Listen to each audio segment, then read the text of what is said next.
The main event of Hidden Cup 5 quickly approaches. We now know the 16 players that are playing in the main event after the qualifier.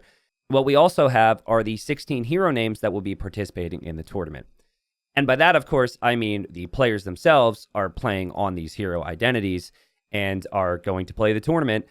I won't know who they are. You won't know who they are, or maybe you will. I don't know. Maybe you'll see something and you'll think, that must be that player. That's kind of the idea of the tourney, and it will be an epic time, February 25th through March 3rd, with a lot more to come with that.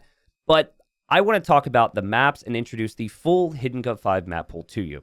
So we're going to keep it brief with the maps that were in the qualifier, but there were 7 of them, and they will stay in the main event. So first off, we had Arabia. Probably the staple map in Age of Empires 2, is included in a lot of tournaments and is always on the ranked ladder. Arabia brought us some pretty standard games for what we consider for Arabia. Lots of feudal age aggression into Castle Age, and it is a map players will be very comfortable with. Moving on from that, we had Gold Rush. Now, Gold Rush is a bit more closed. Arabia, again, it's feudal age aggression pretty much every time. Gold Rush, it seems like the meta, at least in the qualifier, was a lot of Castle Age pressure. So this typically takes the game a bit later. So it is still a lands map, so it doesn't incorporate any water units, but it is a different skill set than, say, Arabia. Moving past that, we have another staple, at least for tournaments, Cross, which the main difference here at Cross between 4 lakes is there is far less fish in these ponds, and that's a big deal because players have to transition to the other ponds and then to other ways to bring in their resources with their economy later on. Cross produced some crazy games, and it always does, and I'm happy it's still going to be in the map pool for that reason. I expect some bangers as well in Hidden Cup 5. Moving on past that, we had Islands. Islands, I mean, I always thought Islands is a really fun map, and it is obviously not land at all. We have, well, that's not exactly true. We have seen lots of landings, but it does also incorporate a lot more ships. And so we saw a lot in the qualifier. We saw fire ships, we saw galleys, we saw fast castling, we saw fast feudal, and we saw the landings. Really, I'm looking forward to seeing that in the main event, especially with certain player reputations being a little bit more suited for water than others. And then the other 3 maps that were in the qualifier map pool were all maps that were introduced by Hidden Cup. They were not maps that were seen prior to Hidden Cup, which I get really excited about, and we're going to continue on, believe me. Mudflow has produced some crazy games. We've had demos everywhere. We had crazy all-in feudal age action. It has been crazier than I remember from Hidden Cup 4, and really delivered results-wise in Hidden Cup 5 qualifiers. So that will be back in the main event. I'm sure you guys are excited about that, unless you are a villager on a wood line. Moving on then, we had Slopes. Slopes is a standard-ish lands map, but like a lot of my Hidden Cup maps, I really like there to be lots of pros and cons and lots of options. So we did have some games where the players would choose to take the resources on the side. We did then have games where players would choose to castle push through the middle. And then we also had players protecting the sides. So I feel like it's produced a lot of good games. Excited to see what the main event will hold with Slopes. And then the last map that was in the qualifier was Quarry. Now, you guys call this Pokeball, but Quarry was kind of our close map in the qualifier. Now, obviously, you don't start with walls, but we've seen a lot of different things here. We saw some villager rushing, we saw some heavy laming, we've seen just lots of walling and defensive economic play, which I kind of expect to see more of in the main event. So those are the 7 maps that were in the qualifier, but we have 6 maps that are added to the main event of Hidden Cup to add a little bit more spice. Before I show you that, though, I do want to tell you about our exciting sponsorship with Surfshark VPN for Hidden Cup 5. Hidden Cup 5 obviously has a huge hidden element to it, and in today's day and age, our internet traffic is not very hidden. Surfshark is playing a big role in Hidden Cup 5, but can also play a big role in your experiences on the internet. Surfshark VPN allows you to change your location with ease for a variety of different benefits.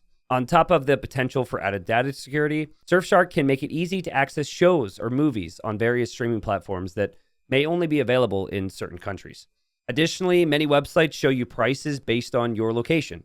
So shopping for things like flight tickets or hotels with Surfshark can be an easy way to save you money. I personally have encountered issues where when trying to upload content for you, that I found my internet was not giving me the quality that I was paying for. Turns out my internet service provider puts a cap that they don't really make obvious. And with using Surfshark VPN, I'm actually able to bypass that cap and upload things much faster to my editors and to the channel.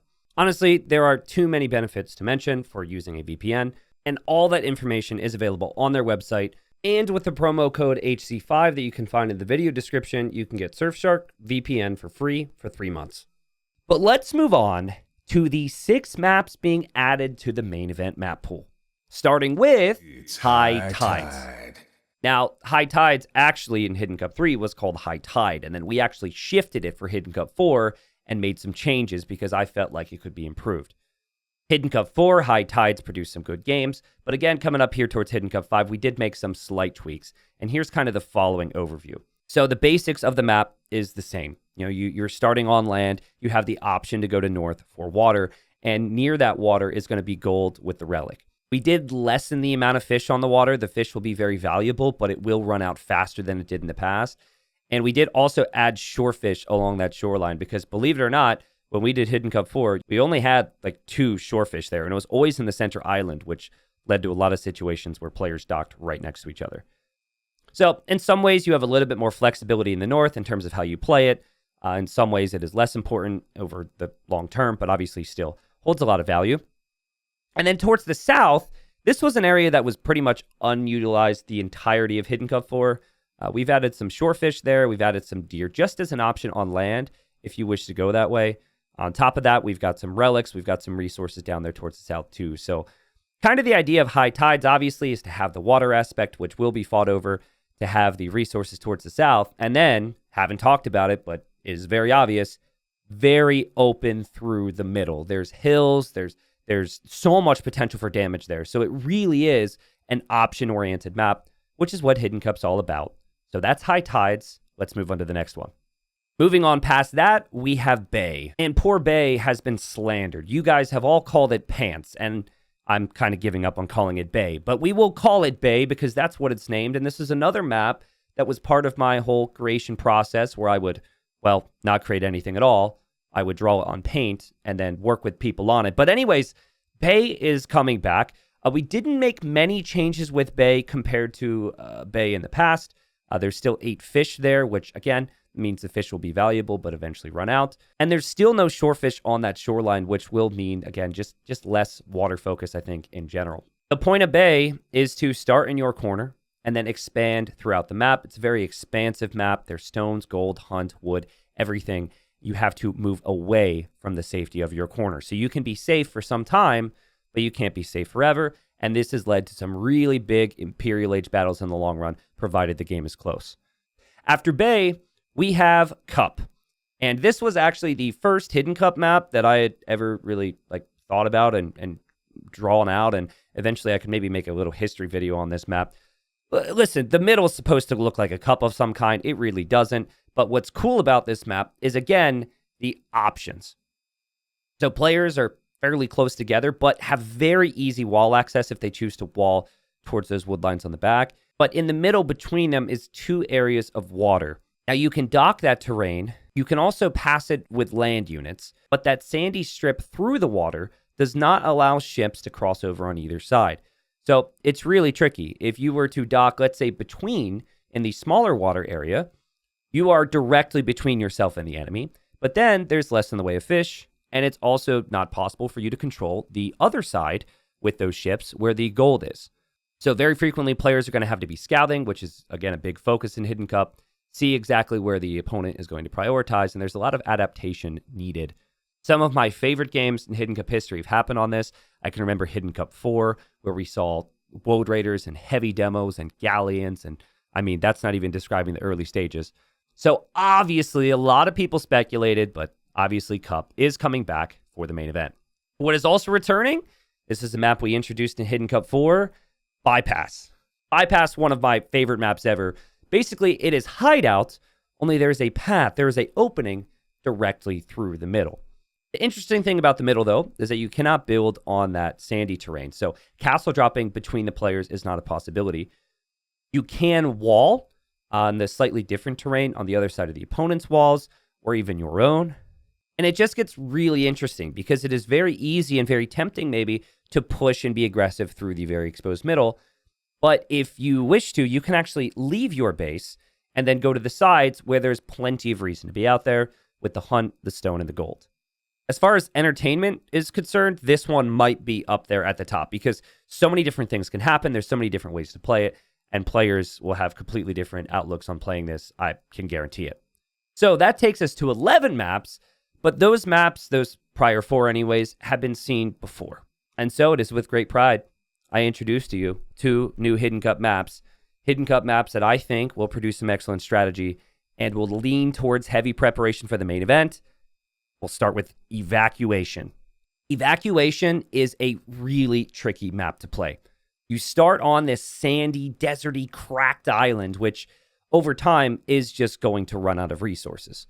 On this island, you do have stone, you do have gold, you do have enough food to make it to feudal age, but wood can become a real issue over time if you do not expand or evacuate to the mainland. The mainland is very plentiful. You've got berries, you've got hunts, you've got wood, you've got stone and gold, and ultimately, if the game goes long, that's where you're going to want to be. But villagers are going to be very exposed on that starting island, so you cannot just simply leave because then, well, your opponent's going to have control of that. There's relics on the sandy island. There's also lots of fish available on the outside of the water, and in our testing, a large variety of strategy can work here. It's open and aggressive enough where we could see feudal age aggression on land and on water. But also there's enough food on the mainland where maybe players will choose to take a risk, maybe give up the water and go for a full land focus there with town centers and maybe knights.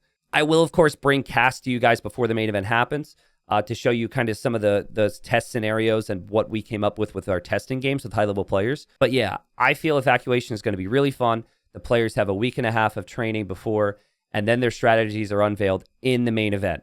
The fact that this has never been played before, there's no meta anything right now, could lead to players coming up with very different conclusions. So moving on from Evacuation, I introduce to you Hidden Forts.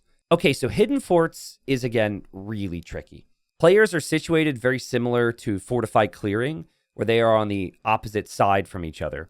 And there's plenty of reason to move around the outside with food, gold, and stone trickled around the outside. In the middle, though, in the middle of this ring of wood, there are rhinos and there's also gold. And players can chop through to the middle by placing a lumber camp or mule cart and chopping directly through. Now, on the outside of these trees is an unbuildable terrain, which means that someone can't cut through first and then go over there and just simply wall the opponent in. So it is always possible for both players to have access to the middle at any given time.